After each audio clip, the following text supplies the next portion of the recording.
मंत्री महोदय के संबोधन की। माता की, भारत माता की, भारत माता की। मेरे प्यारे देशवासियों, मेरे परिवारजन, आज वो शुभ घड़ी है जब हम देश के लिए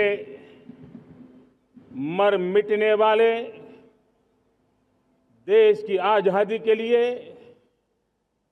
अपना जीवन समर्पित करने वाले, आजीवन संघर्ष करने वाले, फांसी के तख्त पर चढ़कर के भारत मां की जय के नारे लगाने वाले अनगिनत आजादी के दीवानों को नमन करने का ये पर्व है, उनका पुण्य स्मरण करने का पर्व है।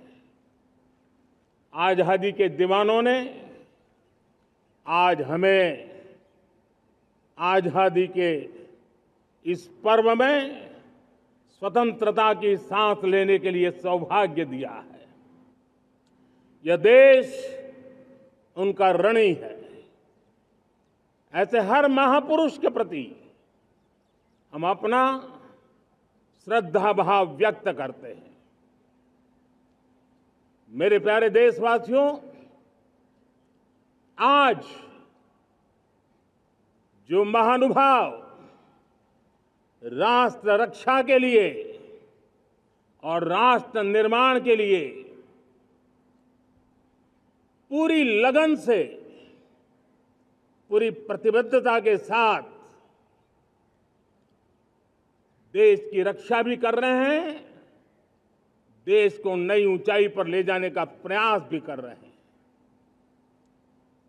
चाहे वो हमारा किसान हो, हमारा जवान हो, हमारे नौजवानों का हौसला हो, हमारी माताओं बहनों का योगदान हो,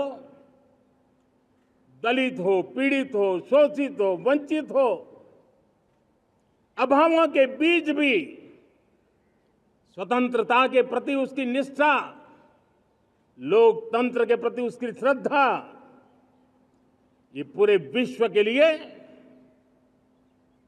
एक प्रेरक घटना है। मैं आज ऐसे सभी को आदरपूर्वक नमन करता हूं। प्यारे देशवासियों, इस वर्ष और पिछले कुछ वर्षों से प्राकृतिक आपदा के कारण हम सबकी चिंता बढ़ती चली जा रही है। प्राकृतिक आपदा में अनेक लोगों ने अपने परिवारजन खोए हैं, संपत्ति खोई है, राष्ट्र ने भी पारावार नुकसान भोगा है। मैं आज उन सब के प्रति अपनी संवेदना व्यक्त करता हूं और मैं उन्हें विश्वास दिलाता हूं कि यह देश इस संकट की घड़ी में उन सब के साथ खड़ा है। मेरे प्यारे देशवासियों, हम जरा आजादी के पहले के वो दिन याद करें। सैकड़ों साल की गुलामी, हर कालखंड संघर्ष का रहा। युवा हो, बुजुर्ग हो, किसान हो, महिला हो, आदिवासी हो, उन्होंने गुलामी के खिलाफ जंग लड़ते रहे, अविरत जंग लड़ते रहे। इतिहास गवाह है कि 1857 के स्वतंत्रता संग्राम जिसको हम याद करते हैं, उसके पूर्व भी हमारे देश के कई आदिवासी क्षेत्र थे जहां आजादी का जंग लड़ा जाता था। साथियों, गुलामी का इतना लंबा कालखंड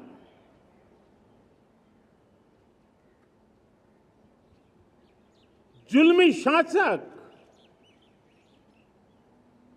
अपरंपार यातनाएं, सामान्य से सामान्य मानवीयों का विश्वास तोड़ने की हर तरकीब है। उसके बावजूद भी उस समय की जनसंख्या के हिसाब से करीब 40 करोड़ देशवासी आजादी के पूर्व 40 करोड़ देशवासियों ने वो जज्बा दिखाया, वो सामर्थ्य दिखाया, वो एक सपना लेकर के चले, एक संकल्प लेकर के चलते रहे, जूझते रहे। एक ही स्वर था, वंदे मातरम। एक ही सपना था, भारत की आजादी का। 40 करोड़ देशवासियों ने, और हमें गर्व है कि हमारी रगों में उन्हीं का खून है। वो हमारे पूर्वज थे। सिर्फ 40 करोड़ लोगों ने दुनिया की महासत्ता को उखाड़ करके फेंक दिया था, गुलामी की जंजीरों को तोड़ दिया था।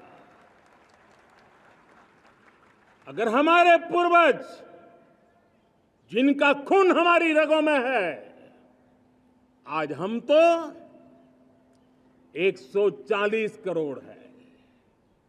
अगर 40 करोड़ गुलामी की बेड़ियों को तोड़ सकते हैं, अगर 40 करोड़ आजादी के सपने को पूर्ण कर सकते हैं, आजादी लेकर के रह सकते हैं, तो 140 करोड़ देश के मेरे नागरिक,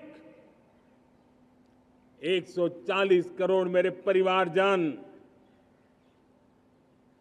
अगर संकल्प लेकर के चल पड़ते हैं, एक दिशा निर्धारित करके चल पड़ते हैं, कदम से कदम मिलाकर, कंधे से कंधा मिलाकर अगर चल पड़ते हैं, तो चुनौतियां कितनी भी क्यों ना हो, अभाव की मात्रा कितनी ही तीव्र क्यों ना हो, संसाधनों के लिए जूझने की नौबत हो तो भी हर चुनौती को पार करते हुए हम समृद्ध भारत बना सकते हैं।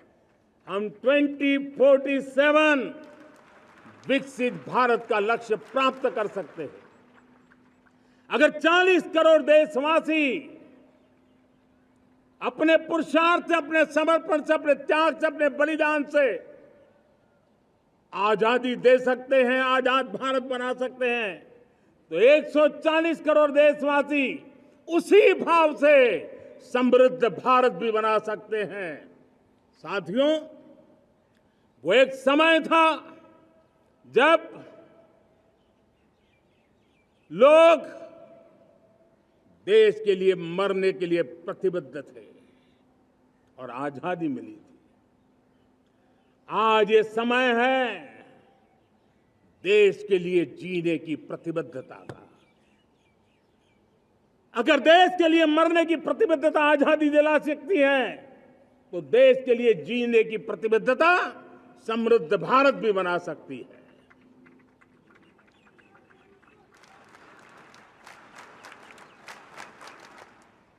साथियों, विकसित भारत 2047 इस तरफ भाषण के शब्द नहीं है, इसके पीछे कठोर परिश्रम चल रहा है। देश के कोटि कोटि जनों के सुझाव लिए जा रहे हैं और हमने देशवासियों से सुझाव मांगे। और मुझे प्रसन्नता है कि मेरे देश के करोड़ों नागरिकों ने विकसित भारत 2047 के लिए अनगिनत सुझाव दिए हैं। हर देशवासी का सपना उसमें प्रतिबिंबित हो रहा है। हर देशवासी का संकल्प उसमें झलकता है। युवा हो, बुजुर्ग हो, गांव के लोग हो, शहर के लोग हो, किसान हो, कामदार हो, दलित हो, आदिवासी हो, पहाड़ों में रहने वाले लोग हो, जंगल में रहने वाले लोग हो, शहरों में रहने वाले लोग हैं। हर किसी ने 2047 में जब देश आजादी का 100 साल मनाएगा तब तक विकसित भारत के लिए अनमोल सुझाव दिए हैं।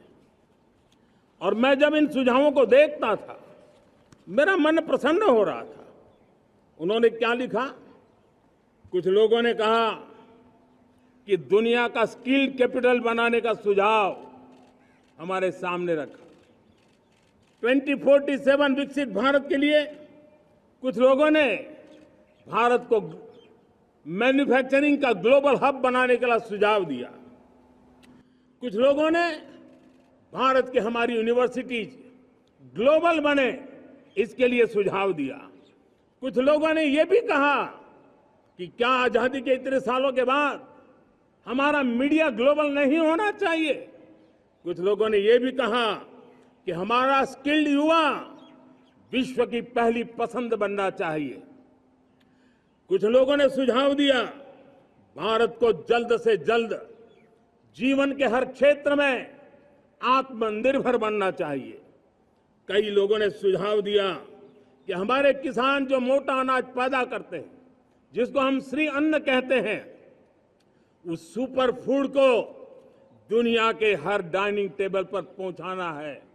हमें विश्व के पोषण को भी बल देना है और भारत के छोटे किसानों को भी मजबूती देनी है।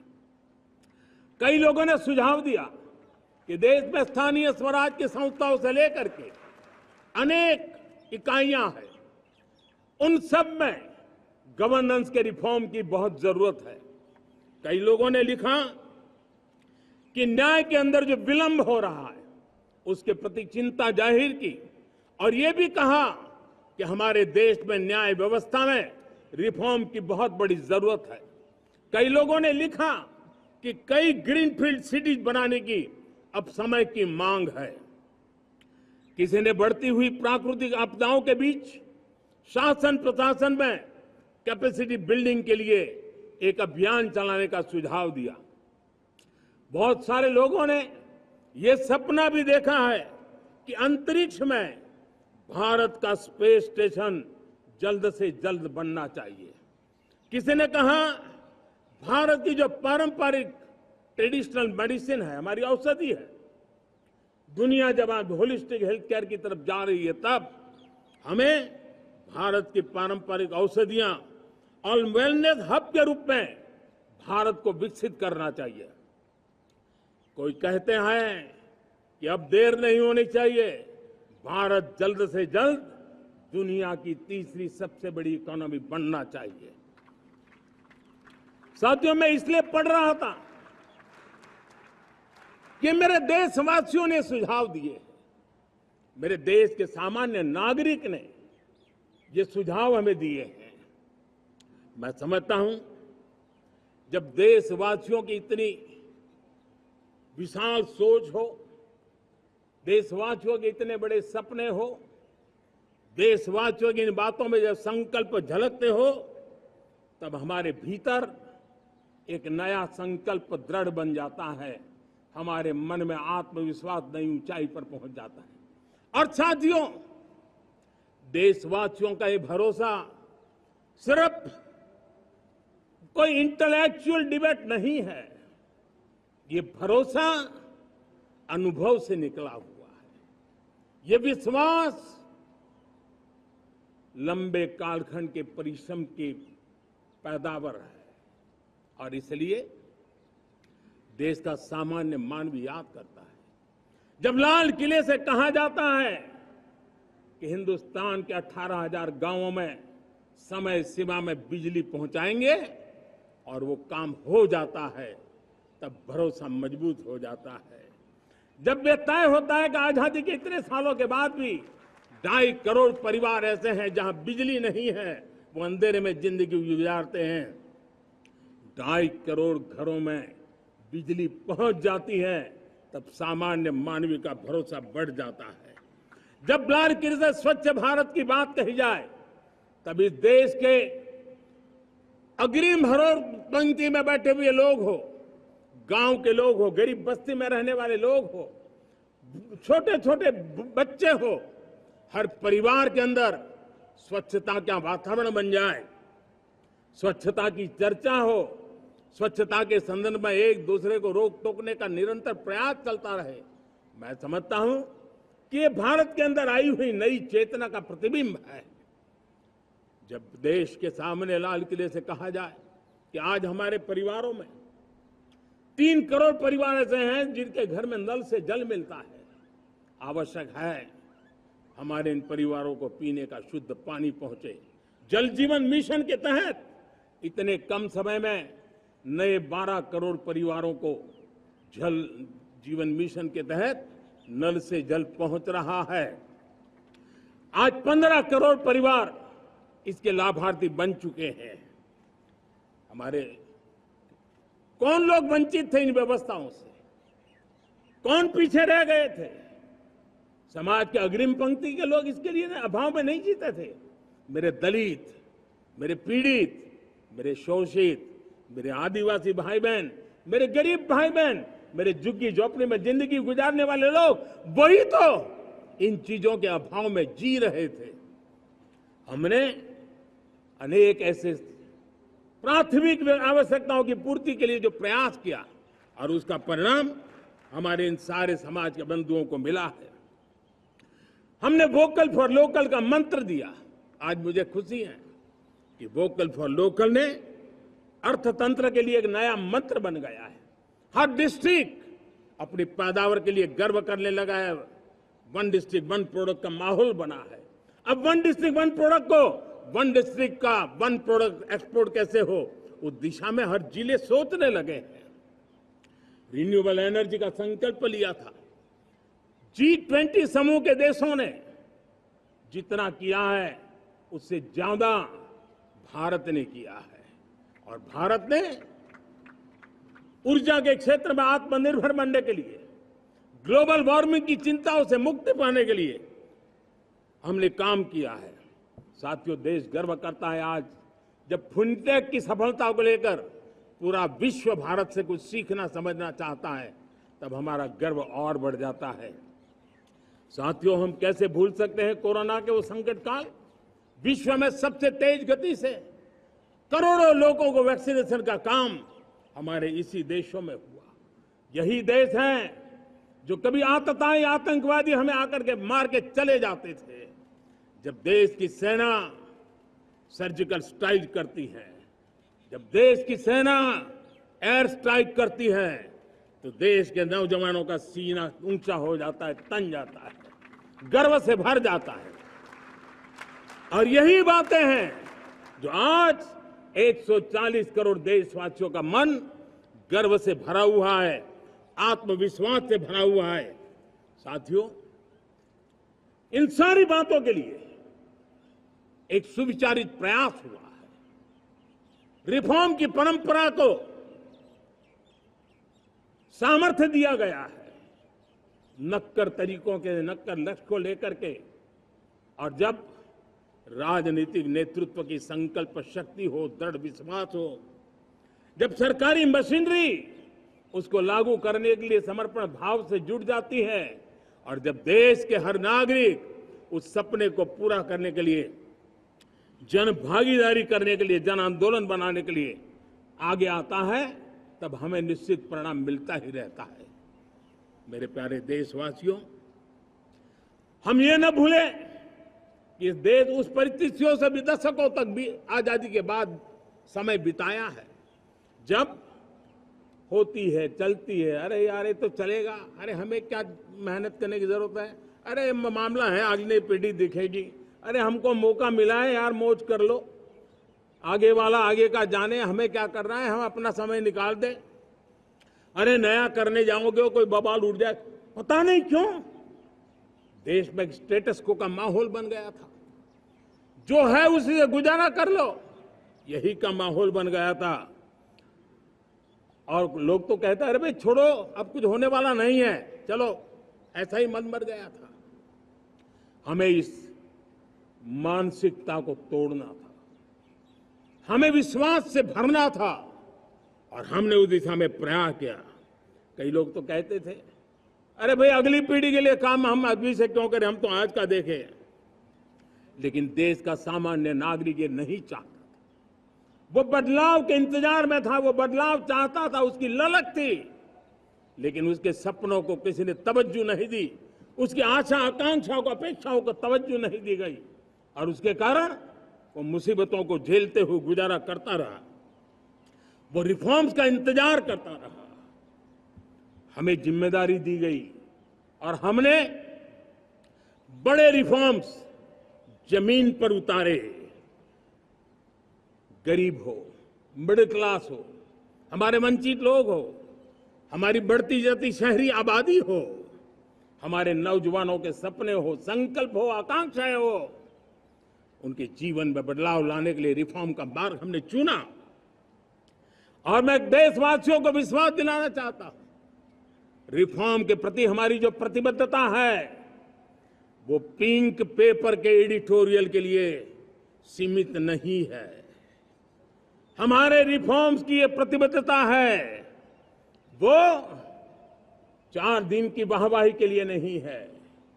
हमारी रिफॉर्म्स की प्रक्रिया किसी मजबूरी में नहीं है, देश को मजबूती देने के इरादे से है। और इसलिए मैं आज कह सकता हूं, रिफॉर्म का हमारा मार्ग एक प्रकार से ग्रोथ की ब्लूप्रिंट बनी हुई है। ये हमारा रिफॉर्म, ये ग्रोथ, ये बदलाव, ये सिर्फ डिबेट क्लब के लिए, इंटेलेक्चुअल सोसाइटी के लिए, एक्सपर्ट लोगों के लिए सिर्फ चर्चा का विषय नहीं है। साथियों, हमने राजनीतिक मजबूरी के कारण नहीं किया है। हम जो कुछ भी कर रहे हैं वो राजनीति का भागा गुणा करके नहीं सोचते हैं। हमारा एक ही संकल्प होता है, नेशन फर्स्ट, नेशन फर्स्ट, राष्ट्रहित सुप्रीम। ये मेरा भारत महान बने, इसी संकल्प को लेकर के हम कदम उठाते हैं। साथियों, जब रिफॉर्म की बात आती है, एक लंबा परिवेश है। अगर मैं उसकी चर्चा में चला जाऊंगा तो शायद घंटों निकल जाएंगे, लेकिन मैं एक छोटा सा उदाहरण देना चाहता हूं। बैंकिंग क्षेत्र में जो रिफॉर्म हुआ, आप सोचिए बैंकिंग क्षेत्र का क्या हाल था। न विकास होता था, न विस्तार होता था, न विश्वास बढ़ता था। इतना ही नहीं, जिस प्रकार की कारनामे चले उसके कारण हमारे बैंक संकटों से गुजर रहे थे। हमने बैंकिंग सेक्टर को मजबूत बनाने के लिए अनेकविध रिफॉर्म्स किए, और आज उसका कारण हमारी बैंक विश्व में जो इन्हीं गुनी मजबूत बैंक के हैं, उसमें भारतीय बैंकों ने अपना स्थान बनाया है। और जब बैंक मजबूत होती है ना, तब फॉर्मल इकोनॉमी की ताकत भी बढ़ती है। जब बैंक की व्यवस्था बन जाती है, जब सामान्य खास करके मध्यम वर्ग के परिवार की जो रिक्वायरमेंट होती है, उसको पूरा करने की सबसे बड़ी ताकत बैंकिंग सेक्टर में होती है। अगर उसको होम लोन चाहिए, उसको व्हीकल का लोन चाहिए, मेरे किसान को ट्रैक्टर के लिए लोन चाहिए, मेरे नौजवानों को स्टार्टअप के लिए लोन चाहिए, मेरे नौजवानों को कभी पढ़ने के लिए, एजुकेशन के लिए लोन चाहिए, किसी को विदेश जाने के लिए लोन चाहिए, ये सारी बातें उसे संभव होती है।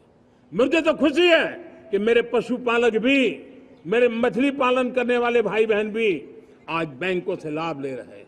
मुझे खुशी है मेरे रेहड़ी पटरी वाले लाखों भाई बहन आज बैंक से साथ जुड़ करके अपनी नई ऊंचाइयों को प्राप्त कर रहे हैं और विकास की दिशा में वो भागीदार बन रहे हैं। हमारे एमएसएमई, हमारे लघु उद्योग के लिए तो बैंक एक सबसे बड़ी सहायक होती है। उसको रोजमर्रा पैसों की जरूरत होती है अपने नित्य मर्जी पर प्रगति के लिए, और उस काम को हमारी मजबूत बैंकों के कारण संभव हुआ है। साथियों, दुर्भाग्य से हमारे देश में आजादी तो मिली, लेकिन लोगों को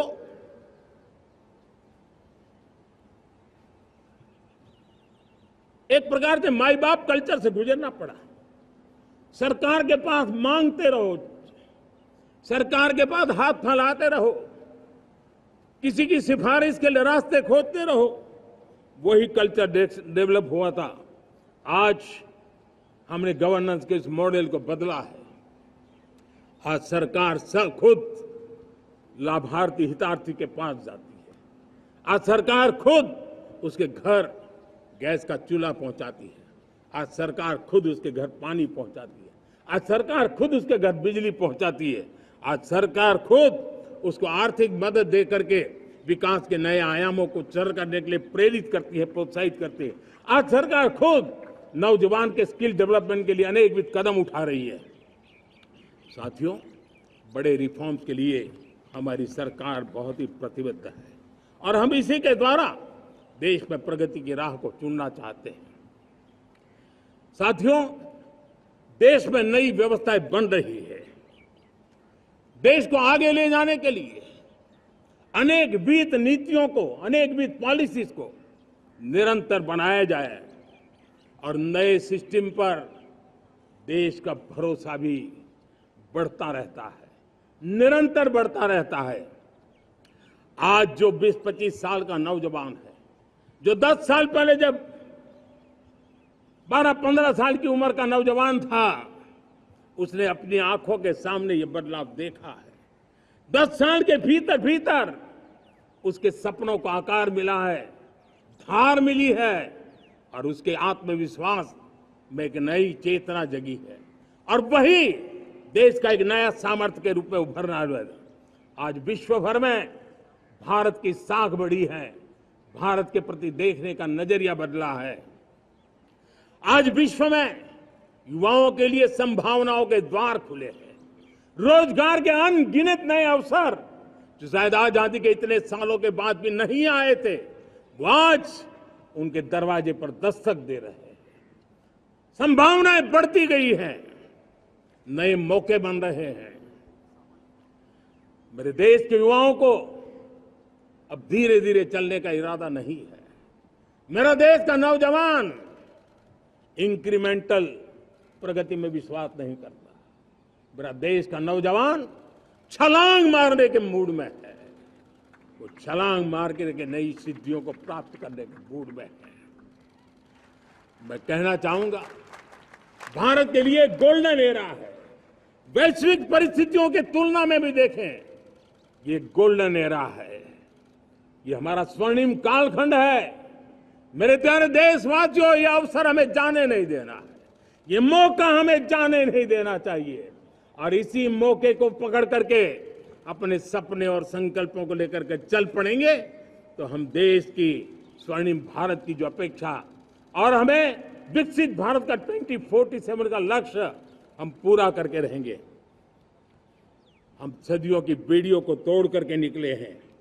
आज टूरिज्म का क्षेत्र हो, एमएसएमई का क्षेत्र हो, एजुकेशन हो, हेल्थ सेक्टर हो, ट्रांसपोर्ट सेक्टर हो, खेती और किसानी का सेक्टर हो, हर सेक्टर में एक नया आधुनिक सिस्टम बन रहा है। हम विश्व की बेस्ट प्रैक्टिसेस को भी आगे देख रखते हुए हम हमारे देश की परिस्थितियों के अनुसार आगे बढ़ना चाहते हैं। हर सेक्टर में आधुनिकता की जरूरत है, नएपन की जरूरत है, टेक्नोलॉजी को जोड़ने की जरूरत है और हर सेक्टर में हमारी नई नीतियों के कारण इन सारे क्षेत्रों में एक नया सपोर्ट मिल रहा है, नई ताकत मिल रही है। हमारे सारे अवरोध हटे, हमारी बंदी से दूर हो, हम पूरे सामर्थ्य के साथ चल पड़े, खिल उठे, सपनों को पा करके रहे, सिद्धि को हम अपने निकट देखें, हम आत्मसात करें, उस दिशा में हम चलना है। अब आप देखिए कितना बड़ा बदलाव रहा है। मैं एकदम जमीनी स्तर की बात करूं, विमेन सेल्फ हेल्प ग्रुप, आज 10 साल में हमारे 10 करोड़ बहनें विमेन सेल्फ हेल्प ग्रुप में जुड़ी हैं। 10 करोड़ नई बहनें। हमें गर्व हो रहा है कि हमारे सामान्य परिवार की, गांव की 10 करोड़ महिलाएं आर्थिक रूप से आत्मनिर्भर बन रही हैं। और जब महिला आर्थिक रूप से आत्मनिर्भर बनती हैं, तब परिवार की निर्णय प्रक्रिया की हिस्सेदार बनती हैं, एक बहुत बड़ी सामाजिक परिवर्तन की गारंटी लेकर के आती है। मुझे गर्व है इस बात पर, लेकिन साथ साथ मुझे गर्व इस बात का भी है कि हमारे सीईओ आज दुनिया भर के अंदर अपनी धाक जमा रहे हैं। भारत के हमारे सीईओ विश्व भर में अपनी धाक जमा रहे हैं। हमारे लिए खुशी की बात है कि एक तरफ मेरे सीईओ दुनिया भर में नाम कमा रहे हैं, भारत का नाम बढ़ा रहे हैं, तो दूसरी तरफ विमेन सेल्फ हेल्प ग्रुप से 1 करोड़ मेरी सामान्य परिवार की माताएं बहनें लखपति दीदी बनती है। मेरे लिए ये भी उतना ही गर्व की बात है। अब हमने सेल्फ हेल्प ग्रुप को 10 लाख रुपए से 20 लाख रुपए देने का निर्णय किया है। अब तक 9 लाख करोड़ रुपए बैंकों के माध्यम से हमारे इन विमेन सेल्फ हेल्प ग्रुप को मिले हैं, और जिसकी मदद से वो अपने अनेकविध कामों को बढ़ावा रहे हैं। मेरे साथियों, मेरे नौजवान इस तरफ ध्यान दें। स्पेस सेक्टर एक फ्यूचर है हमारे साथ जुड़ा हुआ, एक महत्वपूर्ण पहलू है। हम उस पर भी बल दे रहे हैं। हमने स्पेस सेक्टर में बहुत रिफॉर्म किए हैं। जिन बंधनों में हमने स्पेस सेक्टर को बांध के रखा था, उसे हमने खोल दिया है। आज सैकड़ों स्टार्टअप्स स्पेस के सेक्टर में आ रहे हैं। वाइब्रेंट बनता जाता हमारा स्पेस सेक्टर भारत को एक शक्तिशाली राष्ट्र बनाने का एक महत्वपूर्ण अंग है, और हम इसको दूर की सोच के साथ मजबूती दे रहे हैं। आज private satellite, private rocket launch हो रहे हैं। ये गर्व की बात है। आज मैं कह सकता हूं, जब नीति सही होती है, नियत सही होती है और पूर्ण समर्पण से राष्ट्र का कल्याण यही मंत्र होता है, तो निश्चित परिणाम हम प्राप्त करके रहते हैं। मेरे प्यारे देशवासियों, आज देश में नए अवसर बने, तब मैं कह सकता हूं 2 चीजें और हुई जिसने विकास को एक गति दी है, विकास को एक नई छलांग दी है। और ये है, पहला है आधुनिक इंफ्रास्ट्रक्चर का निर्माण। हमने इंफ्रास्ट्रक्चर को आधुनिक बनाने की दिशा में बहुत बड़े कदम उठाए हैं। और दूसरी तरफ सामान्य मानवीय के जीवन में जो बाधाएं हैं, ईज ऑफ लिविंग का हमारा जो सपना है, उस पर भी हमने उतना ही बल दिया है।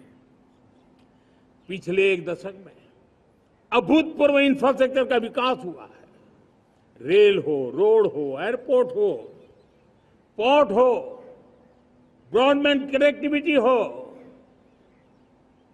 गांव-गांव नए स्कूल बनाने की बात हो, जंगलों में स्कूल बनाने की बात हो, दूर सुदूर इलाकों में अस्पताल बनाने की बात हो, आरोग्य मंदिर बनाने की बात हो, मेडिकल कॉलेजों का काम हो, आयुष्मान आरोग्य मंदिरों का निर्माण चलता हो, 60,000 से ज्यादा अमृत सरोवर बने हो, 2 लाख पंचायतों तक ऑप्टिकल फाइबर नेटवर्क पहुंचा हो, नहरों का एक बहुत बड़ा जाल बिछाया जा रहा हो, 4 करोड़ पक्के घर बनना, गरीबों को एक नया आश्रय मिलना, 3 करोड़ नए घर बनाने के संकल्प के साथ आगे बढ़ने की हमारी कोशिश हो। हमारा पूर्वी भारत, नॉर्थ ईस्ट, उसका इलाका आज इंफ्रास्ट्रक्चर के लिए जाने जाना लगा है। और हमने ये जो कायाकल्प किया है, उसका सबसे बड़ा लाभ समाज के उन वर्गों तक हम पहुंचे हैं जो ग्रामीण सड़कें वहां बनी है जिनकी तरफ कोई देखता नहीं था, जिस इलाकों को नहीं देखता था, जिन गांवों को नहीं देखता था, दलित हो, पीड़ित हो, शोषित हो, वंचित हो, पिछड़े हो, आदिवासी हो, जंगल में रहने वाले हो, दूर सुदूर पहाड़ों में रहने वाले हो, सीमावर्ती स्थान पर रहने वाले हो, हमने उनकी आवश्यकता की पूर्ति की है। हमारे मछुआरे भाई बहनों की आवश्यकताओं को पूरा करना, हमारे पशुपालकों के जीवन को बदलना, एक प्रकार से सर्वांगीण विकास का प्रयास हमारी नीतियों में रहा, हमारी नीयत में रहा है, हमारे रिफॉर्म में रहा है, हमारे कार्यक्रमों में रहा है, हमारी कार्यशैली में रहा है। और उस सबसे बड़ा लाभ मेरे युवाओं को होता है। उनको नए नए अवसर मिलते हैं, नए नए क्षेत्र में कदम रखने का उसके लिए संभावनाएं बन जाती है, और वही तो सबसे ज्यादा रोजगार दे रहा है। और सबसे ज्यादा रोजगार प्राप्त करने का अवसर इन्हीं समय में उनको मिला है। हमारा जो मध्यम वर्गीय परिवार है, मध्यम वर्गीय परिवार को क्वालिटी ऑफ लाइफ, वो स्वाभाविक उसकी अपेक्षा रहती है।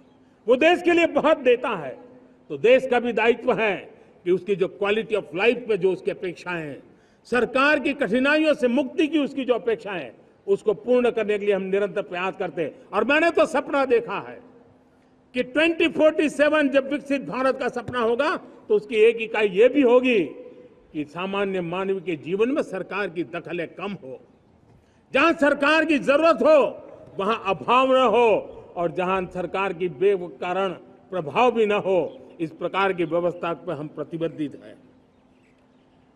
मेरे प्यारे देशवासियों, हम छोटी छोटी जरूरतों पर भी ध्यान देते हैं, हम छोटी छोटी आवश्यकताओं पर ध्यान देते हैं और उसको लेकर हम चलते हैं। चाहे हमारे गरीब का घर का चूल्हा जलता रहे, गरीब की मां को कभी आंसू पी करके सोना न पड़े, और इसके लिए मुफ्त इलाज की योजना हमारी चल रही है। बिजली, पानी, गैस अब सैचुरेशन के मूड पर है, और जब हम सैचुरेशन की बात करते हैं वो 100% होता है। जब सैचुरेशन होता है तो उसको जातिवाद का रंग नहीं लगता है। जब सैचुरेशन होता है तो उसमें पांथिकता का रंग नहीं लगता है। जब सैचुरेशन का मंत्र होता है तब सच्चे अर्थ में सबका साथ सबका विकास का मंत्र साकार होता है। लोगों के जीवन में सरकार की दखल कम हो, उस दिशा में हमने हजारों कंप्लायंसेस के लिए सरकार सामान्य मानवी पर बोझ डालती थी, उन सारे कंप्लायंसेस को दूर किया। हमने देशवासियों के लिए 1,500 से ज्यादा कानूनों को खत्म कर दिया, ताकि कानूनों की जंजाल के अंदर देशवासियों को फंसना न पड़े। हमने छोटी छोटी गलतियों के कारण ऐसे कानून बने थे, उनको जेल में अंदर धकेल दिया जाए। हमने उन छोटे छोटे कारणों से जेल जाने के जो परंपराएं थी, उन सारे कानूनों को नष्ट कर दिया और उसको कानूनों को जेल भेजने के प्रावधान को व्यवस्था से बाहर कर दिया है।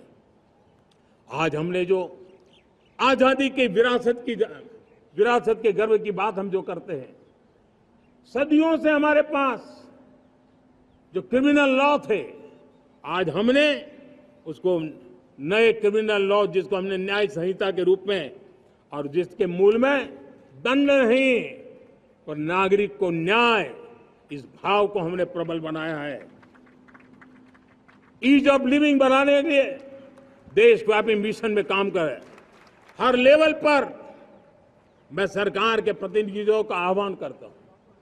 मैं जनप्रतिनिधि, वो किसी भी दल के क्यों न हो, किसी भी राज्य के क्यों न हो, सबसे आग्रह करता हूं कि हमने एक मिशन मोड में ईज ऑफ लिविंग के लिए कदम उठाने चाहिए। मैं हमारे युवाओं को, प्रोफेशनल्स को, सबको मैं कहना चाहता हूं, आप अपने स्थान पर जहां पर आपको छोटी छोटी दिक्कतें होती है, आप उसके सॉल्यूशन को लेकर के सरकार को चिट्ठी लिखते रहिए। सरकार को बताइए कि बिना कारण की कठिनाई आए उसको दूर करने से कोई नुकसान नहीं है। मैं पक्का मानता हूं आज सरकारें संवेदनशील है। हर सरकार, स्थानीय स्वराज्य की संस्था होगी या राज्य सरकार होगी या केंद्र सरकार होगी, उसको तवज्जो देगी।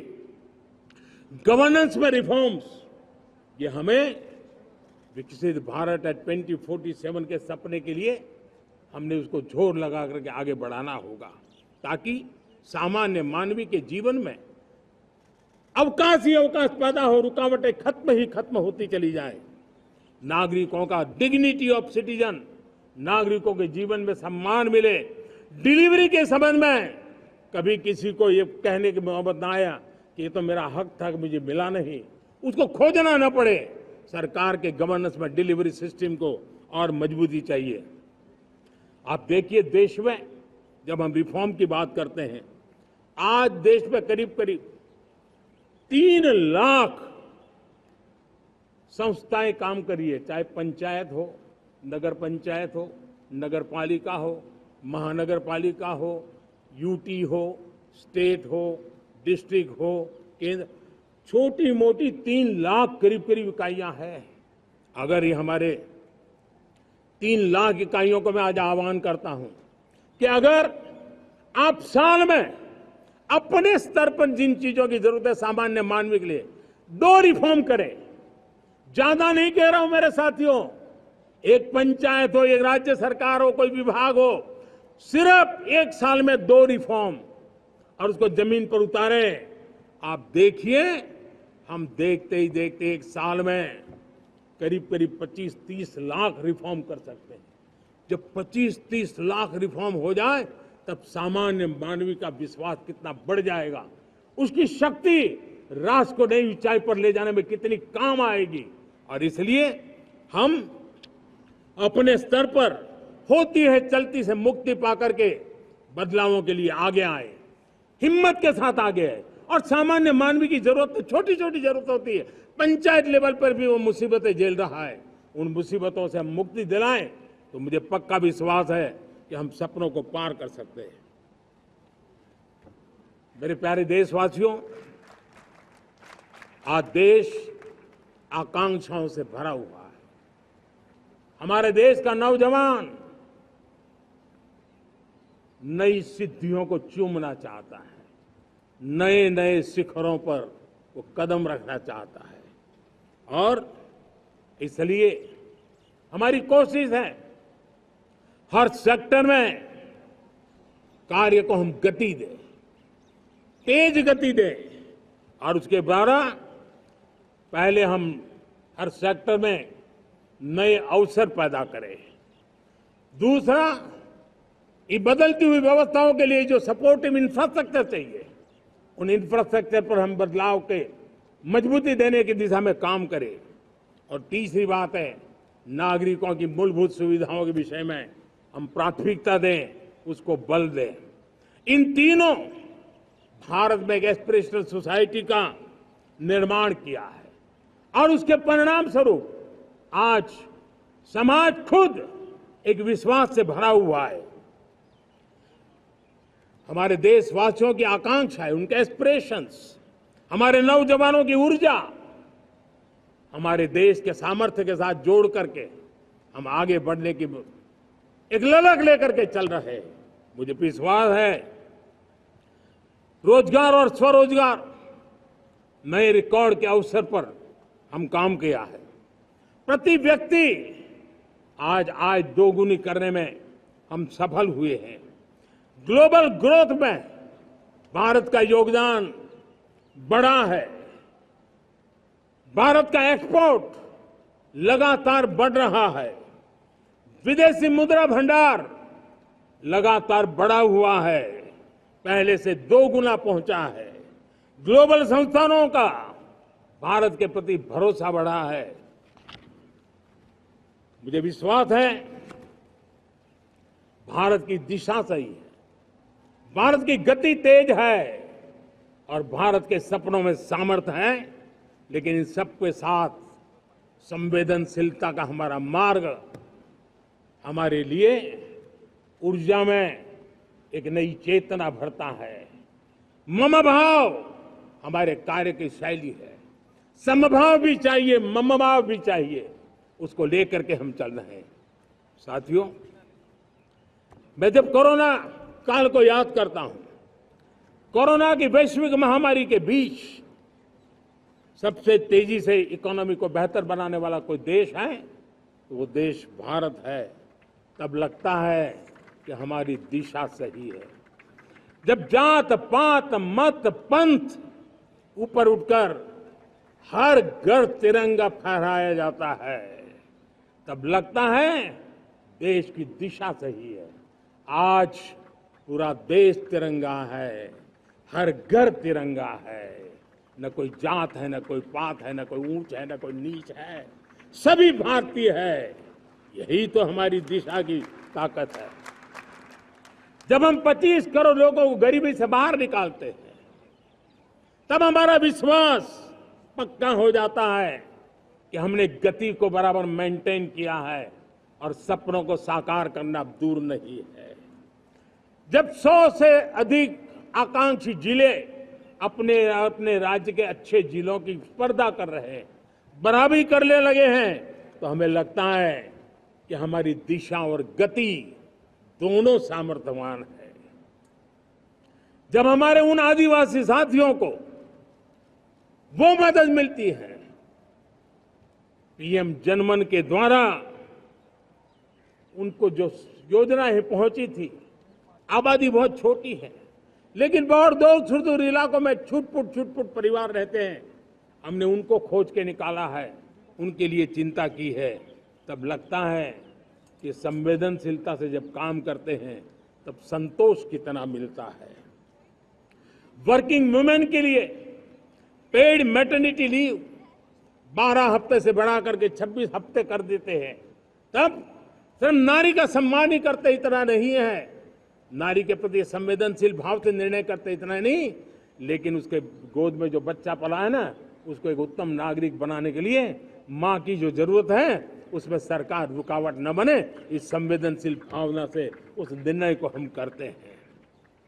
जब मेरे दिव्यांग भाई बहन भारतीय साइन लैंग्वेज की बात हो या तो सुगम्य भारत का अभियान हो, उसको लगता है कि अब मेरी भी डिग्निटी है, मेरे प्रति देश के नागरिक सम्मान के भाव से देखता है।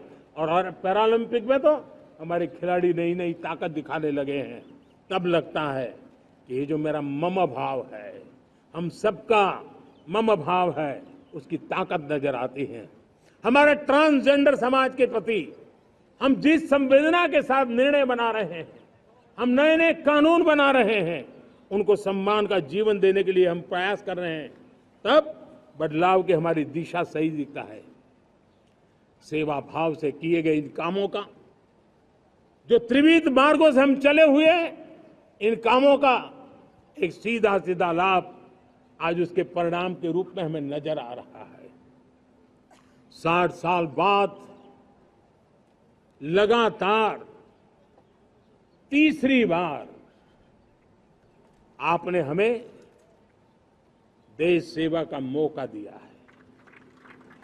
मेरे 140 करोड़ देशवासी, आपने जो आशीर्वाद दिए हैं, उस आशीर्वाद में मेरे लिए एक ही संदेश है, जन जन की सेवा, हर परिवार की सेवा, हर क्षेत्र की सेवा, और सेवा भाव से समाज की शक्ति को साथ लेकर के विकास की नई ऊंचाइयों पर पहुंचना। 2047 विकसित भारत के सपने को लेकर के चलना, उसी एक संदेश को लेकर मैं आज लाल किले की प्राचीर से हमें आशीर्वाद देने के लिए मैं कोटि कोटि देशवासियों का सर झुका करके आभार व्यक्त करता हूं। मैं उनके प्रति नतमस्तक होता हूं और मैं उनको विश्वास दिलाता हूं कि हमें नई ऊंचाइयों को नए जोश के साथ आगे बढ़ना है। हमें सिर्फ जो हो गया है वो संतोष मान करके बैठने वाले हम लोग नहीं है, वो हमारे संस्कार में नहीं है। हम कुछ और करने के लिए, कुछ और आगे बढ़ने के लिए और कुछ और नई ऊंचाइयों को पार करने के लिए हम आगे बढ़ना चाहते हैं। विकास को, समृद्धि को, सपनों को साकार करने को, संकल्प को लिए जीवन खपाने को हम अपना स्वभाव बनाना चाहते हैं, देशवासियों का स्वभाव बनाना चाहते हैं। मेरे प्यारे देशवासियों, आज नई शिक्षा नीति बहुतेक मात्रा में कई राज्यों ने उसको अच्छा इनिशिएटिव लिए है और उसके कारण आज एक 21वीं सदी के अनुरूप हमारी शिक्षा व्यवस्था को जो हम बल देना चाहते हैं और विकसित भारत के सपने के लिए जिस प्रकार से मानव समूह तैयार करना चाहते हैं, नई शिक्षा नीति बहुत बड़ी भूमिका अदा। मैं नहीं चाहता हूं कि मेरे देश के नौजवानों को अब विदेशों में पढ़ने के लिए मजबूर होना पड़े। मध्यम वर्गीय परिवार के लाखों करोड़ों रुपया बच्चों को विदेश पढ़ने के लिए भेजने में खर्च हो जाए। हम यहाँ ऐसी शिक्षा व्यवस्था का विकसित करना चाहते हैं कि मेरे देश के नौजवानों को विदेश जाना न पड़े, मेरे मध्यम वर्गीय परिवारों को लाखों करोड़ रुपया खर्च करना न पड़े। इतना ही नहीं, ऐसे संस्थान निर्माण हो ताकि विदेशों से लोग भारत के अंदर उनका मुंह मोड़े। अभी अभी हमने बिहार का हमारा गौरवप्रद इतिहास रहा है, नालंदा यूनिवर्सिटी का पुनर्निर्माण किया है। फिर से एक बार नालंदा यूनिवर्सिटी काम करना शुरू कर दिया है। लेकिन हमें शिक्षा के क्षेत्र में फिर से एक बार सदियों पुराने उस नालंदा स्पिरिट को जगाना होगा, उस नालंदा स्पिरिट को जीना होगा, उस नालंदा स्पिरिट को लेकर के बड़े विश्वास के साथ विश्व की ज्ञान की परंपराओं को नई चेतना देने का काम हमें करना होगा। मुझे पक्का विश्वास है कि नई शिक्षा नीति ने मातृभाषा पर बल दिया है। मैं राज्य सरकारों से कहूंगा, मैं देश की सभी संस्थानों से कहूंगा कि भाषा के कारण हमारे देश की टैलेंट को रुकावट नहीं आनी चाहिए, भाषा अवरुद्ध नहीं होनी चाहिए। मातृभाषा का सामर्थ्य हमारे देश के छोटे छोटे गरीब से गरीब मां के बेटे को भी सपने पूरा करने का ताकत देता है। और इसलिए हमने हमारी मातृभाषा में पढ़ाई, जीवन में मातृभाषा का स्थान, परिवार में मातृभाषा का स्थान, उसकी ओर हमें बल देना होगा। मेरे प्यारे देशवासियों, जिस प्रकार से आज विश्व का बदलाव नजर आ रहा है और तब जाकर के स्किल का महत्व बहुत बढ़ गया है और हम स्किल को और नई एक ताकत देना चाहते हैं। हम इंडस्ट्री 4.0 को ध्यान में रख करके हम स्किल डेवलपमेंट चाहते हैं। हम जीवन के हर क्षेत्र में, हम एग्रीकल्चर सेक्टर में भी कैपेसिटी बिल्डिंग करने के लिए स्किल डेवलपमेंट चाहते हैं। हम तो हमारा सफाई का क्षेत्र हो, उसमें भी एक नए स्किल डेवलपमेंट की ओर बल देना चाहते हैं। और हम स्किल इंडिया प्रोग्राम को बहुत व्यापक रूप से इस बार लेकर के आए हैं। बजट में भी इसका बहुत बड़ा, इस बजट में इंटर्नशिप को भी हमने बल दिया है ताकि हमारे नौजवानों को एक एक्सपीरियंस मिले, उनकी कैपेसिटी बिल्डिंग हो और बाजार में उनका ताकत दिखाई दे। उस प्रकार से मैं स्किल युवाओं को तैयार करना चाहता हूं। और इसलिए कई बार, और दोस्तों, आज विश्व की परिस्थिति को देखते हुए मैं साफ साफ देख रहा हूं कि भारत का स्किल्ड मैन पावर जो है, हमारा स्किलफुल जो नौजवान है, वो ग्लोबल जॉब मार्केट में अपनी दमक बनाए। हम उस सपने को लेकर के आगे चल रहे हैं। साथियों, विश्व जिस तेजी से बदल रहा है, जीवन के हर क्षेत्र में साइंस और टेक्नोलॉजी का महत्व बढ़ता चला जाने वाला है। हमें साइंस को बहुत बढ़ देने की आवश्यकता है। और मैंने देखा, चंद्रयान की सफलता के बाद हमारे स्कूल कॉलेज के अंदर साइंस और टेक्नोलॉजी के प्रति एक नई रुचि का वातावरण बना है, नई दिलचस्पी बढ़ी है। तब हमारे शिक्षा संस्थानों ने ये जो मनोभाव बना है, उसको नर्चर करने के लिए आगे आना होगा। भारत सरकार ने भी रिसर्च के लिए सपोर्ट बढ़ा दिया है। हमने ज्यादा से ज्यादा चेयर स्थापित किए हैं। हमने नेशनल रिसर्च फाउंडेशन बना करके हमने उसको एक कानूनी परिवेश में ला करके स्थायी रूप से एक व्यवस्था विकसित की है ताकि रिसर्च को लेकर के निरंतर बल मिले और ये रिसर्च फाउंडेशन उस काम को करे। मेरे बड़े गर्व की बात है कि बजट में हमने 1 लाख करोड़ रुपया रिसर्च और इनोवेशन के लिए हमने देने का निर्णय किया है ताकि हमारे देश के नौजवान के पास जो आइडियाज है, उस आइडियाज को हम जमीन पर उतार पाए। साथियों, आज भी हमारे देश में मेडिकल एजुकेशन के लिए हमारे बच्चे बाहर जा रहे हैं। वैसा कहा मैंने, बड़े बहुत ज्यादातर मध्यम वर्गीय परिवार के, उनके लाखों करोड़ों रुपए खर्च हो जाते हैं। और तब जाकर के हमने पिछले 10 साल में मेडिकल सीटों को करीब करीब 1 लाख कर दिया। आज मैं करीब करीब 25,000 युवा हर साल विदेश में मेडिकल एजुकेशन के लिए जाते हैं। और ऐसे ऐसे देश में जाना पड़ रहा है, कभी कभी तो मैं सुनता हूं तो हैरान हो जाता हूं। और इसलिए हमने तय किया है कि अगले 5 साल में मेडिकल लाइन में 75,000 नई सीटें बनाई जाएगी। मेरे प्यारे देशवासियों, विकसित भारत 2047 वो स्वस्थ भारत भी होना चाहिए। और जब स्वस्थ भारत हो तो आज जो बच्चे हैं उनके पोषण पर आज से ही ध्यान देने की जरूरत है। और इसलिए हमने विकसित भारत की जो पहली पीढ़ी है उनकी तरफ विशेष ध्यान दे करके हमने पोषण का एक अभियान चला है। हमने राष्ट्रीय पोषण मिशन शुरू किया है। पोषण को हमने प्राथमिकता दी है। मेरे प्यारे देशवासियों, हमारी कृषि व्यवस्था को ट्रांसफॉर्म करना बहुत जरूरी है, समय की मांग है। हम सदियों से जिस परंपरा में दबे हुए हैं, जकड़े हुए हैं, उससे मुक्ति पानी होगी। और हमारे किसानों को उसके लिए हम मदद भी दे रहे हैं। हम उसको ट्रांसफॉर्म करने की दिशा में लगातार काम करते आए हैं। आज आसान ऋण दे रहे हैं किसानों को, टेक्नोलॉजी की मदद दे रहे हैं। किसान जो पैदावार करता है उसको वैल्यू एडिशन के लिए हम काम कर रहे हैं।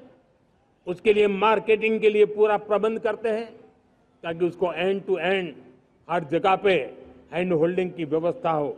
उस दिशा में हम काम कर रहे हैं। आज जब धरती माता के प्रति सारा विश्व चिंतित है, जिस प्रकार से उर्वरक के कारण हमारी धरती माता की शहद दिनों दिन बिगड़ता जा रही है, हमारी धरती माता की उत्पादकता क्षमता खत्म होती चली जा रही है, कम होती चली जा रही है। और उस समय मैं मेरे देश के लाखों किसानों का आभार व्यक्त करना चाहता हूं जिन्होंने प्राकृतिक खेती का रास्ता चुना है और हमारी धरती माता की सेवा करने का भी उन्होंने बीड़ा उठाया है। और इस बार बजट में भी हमने प्राकृतिक खेती को बल देने के लिए बहुत बड़ी योजनाओं के साथ बहुत बड़ा बजट में प्रावधान किया है। मेरे प्यारे देशवासियों, आज दुनिया की स्थिति में देखता हूं, पूरा विश्व होलिस्टिक हेल्थ केयर की तरफ मुड़ रहा है। और तब उनको ऑर्गेनिक फूड ये उनकी प्रथम पसंद बनी है। आज विश्व के लिए ऑर्गेनिक फूड का अगर कोई फूड बास्केट बन सकता है तो मेरे देश का किसान बना सकता है, मेरा देश बन सकता है। और इसलिए हम आने वाले दिनों में उस सपने को लेकर के आगे चलना चाहते हैं ताकि ऑर्गेनिक फूड की जो विश्व की मांग है, उस ऑर्गेनिक फूड का बास्केट हमारा देश कैसे बने, किसानों का जीवन आसान बने, गांव में टॉप क्लास इंटरनेट कनेक्टिविटी मिले, किसानों को स्वास्थ्य सुविधाएं मिले, किसान के बच्चों को पढ़ने के लिए स्मार्ट स्कूल अवेलेबल हो, किसान के बच्चों को रोजगार उपलब्ध हो। छोटी छोटे खेती के टुकड़ों पर पूरा परिवार आज जीना बड़ा मुश्किल हो रहा है, तब उनके नौजवानों के लिए वो स्किल मिले ताकि उनके नए रोजगार मिले, नए आय के साधन बने। इसका एक कॉम्प्रिहेंसिव प्रयास हम कर रहे हैं। बीते वर्षों में वुमेन लेड डेवलपमेंट मॉडल पर हमने काम किया है। इनोवेशन हो, एम्प्लॉयमेंट हो, एंटरप्रेन्योरशिप हो, हर सेक्टर में महिलाओं के कदम बढ़ते जा रहे हैं। महिलाएं सिर्फ भागीदारी बढ़ा रही है ऐसा नहीं, महिलाएं नेतृत्व दे रही है। आज अनेक क्षेत्रों में, आज हमारे रक्षा क्षेत्र में देखिए, हमारा एयरफोर्स हो, हमारी आर्मी हो, हमारी नेवी हो, हमारा स्पेस सेक्टर हो, आज हमारी महिलाओं का हम दमखम देख रहे हैं देश के लिए। लेकिन दूसरी तरफ कुछ चिंता की बातें भी आती हैं। और मैं आज लाल किले से फिर बार एक अपनी पीड़ा व्यक्त करना चाहता हूं। एक समाज के नाते हमें गंभीरता से सोचना होगा कि हमारी माताओं, बहनों, बेटियों के प्रति जो अत्याचार हो रहे हैं, उसके प्रति देश का आक्रोश है, जन सामान्य का आक्रोश है। इस आक्रोश को मैं महसूस कर रहा हूं। इसको देश को, समाज को, हमारी राज्य सरकारों को गंभीरता से लेना होगा। महिलाओं के विरुद्ध अपराधों की जल्द से जल्द जांच हो, राक्षसी कृत्य करने वालों को जल्द से जल्द कड़ी सजा हो, वो समाज में विश्वास पैदा करने के लिए जरूरी है। मैं ये भी बताना चाहूंगा कि जब बलात्कार की या महिलाओं पर अत्याचार की घटनाएं घटती हैं तो उसकी बहुत चर्चा होती है, बहुत प्रचार होता है, मीडिया में छाया रहता है। लेकिन जब ऐसे राक्षसी मनोवृत्ति व्यक्ति को सजा होती है तो वो खबरों में कहीं नजर नहीं आती है, कोने में कहीं पड़ा रहता है। अब समय की मांग है कि जिनको सजा होती है उसकी व्यापक चर्चा हो, ताकि ऐसा पाप करने वालों को भी डर पैदा हो कि ये पाप करने की हालत ये होती है कि फांसी पर लटकना पड़ता है। और मुझे लगता है कि ये डर पैदा करना बहुत जरूरी है। मेरे प्यारे देशवासियों, हमारे देश में ऐसी एक आदत बन गई थी स्वभाव से, हम देश को कम आंकना, देश के प्रति गौरव के भाव का अभाव होना, ये पता नहीं क्यों हमारे जहन में घुस गया था। और हम तो कभी कभी तो लेट आए तो कहते थे इंडियन ट्राइब, शर्म के साथ हम बोल देते थे। देश को इन चीजों से हमने बाहर लाने में सफलता पाई है। किसी जमाने में कहा जाता था अरे खिलौने भी बाहर से आते थे, वो दिन देखे हमने। आज मैं गर्व से कह सकता हूं कि मेरे देश के खिलौने दुनिया के बाजार में अपनी धमक लेकर के पहुंच गए। खिलौने हमारे एक्सपोर्ट होने शुरू हुए। तो एक जमाना था हम मोबाइल फोन इंपोर्ट करते थे, आज मोबाइल फोन का मैन्युफैक्चरिंग का इकोसिस्टम बना है, एक बहुत बड़ा हब बना है, और आज हम मोबाइल फोन दुनिया में एक्सपोर्ट करने लगे हैं। ये भारत की ताकत है। साथियों, भविष्य के साथ सेमीकंडक्टर जुड़ा हुआ है, आधुनिक टेक्नोलॉजी जुड़ी है, एआई जुड़ा हुआ है। हमने सेमीकंडक्टर मिशन पर काम शुरू किया है। हर उपकरण में मेड इन इंडिया चिप क्यों न हो, क्यों ये सपना मेरे देश का नौजवान देखे। टैलेंट यहाँ है, सारे इस प्रकार के रिसर्च काम हिंदुस्तान में होते हैं, तो अब प्रोडक्शन भी हिंदुस्तान में होगा, सेमीकंडक्टर का काम भी हिंदुस्तान में होगा, और हम एंड टू एंड सॉल्यूशन दुनिया को देने की ताकत रखते हैं, और हम उसको साथियों, एक जमाना हमने देखा है 2G के लिए हम कैसा संघर्ष करते थे। आज हर उपकरण में हम देख रहे हैं, हम तेजी से आगे बढ़े। और 5G जिस तेजी से पूरे देश में रोल आउट हुआ, हिंदुस्तान के करीब करीब सभी क्षेत्रों में 5G पहुंच गया। वो विश्व में तेज गति से 5G पहुंचाने में हम आगे रहे। और देश साथियों, मैंने कहा हम रुकने वाले नहीं हैं। 5G पे रुक जाना हमें मंजूर नहीं है। हम 6G पर अभी से मिशन मोड में काम कर रहे हैं, और विश्व में हम उसमें भी अपनी धमक जमाएंगे, ये मैं विश्वास से कहता हूं। मेरे प्यारे साथियों, डिफेंस सेक्टर, हमारी आदत हो गई थी डिफेंस बजट कितना ही क्यों न हो, लेकिन कभी कोई सोचता नहीं था कि डिफेंस बजट बढ़ा तो जाता कहां है। डिफेंस बजट विदेशों से खरीदी में चला जाता था। अब हम चाहते हैं हम आत्मनिर्भर बने, और मैं हमारी डिफेंस फोर्सेस का हृदय से धन्यवाद करता हूं। उन्होंने हजारों ऐसी चीजें लिस्ट कर दी है। उन्होंने तय किया है कि हम विदेश से नहीं लाएंगे। राष्ट्र के लिए जीना क्या कहते हैं, ये हमारे सेना के जवानों ने दिखाया है, और उसके कारण डिफेंस के सेक्टर में हम आत्मनिर्भर होते चले जा रहे हैं। आज डिफेंस मैन्युफैक्चरिंग में भारत की पहचान बनी है, और मैं आज खुशी से कह सकता हूं कि जो देश कभी डिफेंस की हर छोटी मोटी चीज बाहर से लाता था, आज धीरे धीरे दुनिया के कई देशों में हम जो डिफेंस के इक्विपमेंट मैन्युफैक्चर कर रहे हैं वो हम एक्सपोर्ट करने लगे हैं। दुनिया में डिफेंस हब, मैन्युफैक्चरिंग हब के रूप में हम धीरे धीरे उभर रहे हैं। हम मैन्युफैक्चरिंग क्षेत्र को बढ़ावा देना चाहते हैं क्योंकि रोजगार के लिए सर्वाधिक आवश्यक है।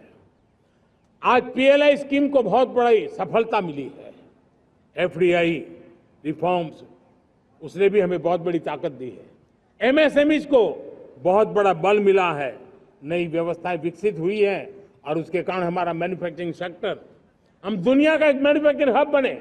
जिस देश के पास इतनी नौजवान शक्ति हो, जिस देश के अंदर ये सामर्थ्य हो, हम मैन्युफैक्चरिंग की दुनिया में भी इंडस्ट्री 4.0 में हम बहुत बड़ी ताकत के साथ आगे जाना चाहते हैं। और इसके लिए आवश्यक स्किल डेवलपमेंट, उस पर भी हमने बल दिया है। और स्किल डेवलपमेंट में भी हमने नए मॉडल तय किए हैं। हमने जन भागीदारी को जोड़ा है ताकि तुरंत रिक्वायरमेंट के अनुसार स्किल डेवलपमेंट हम कर सके।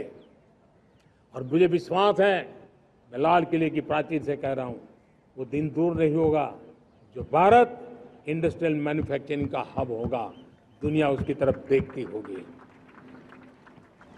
आज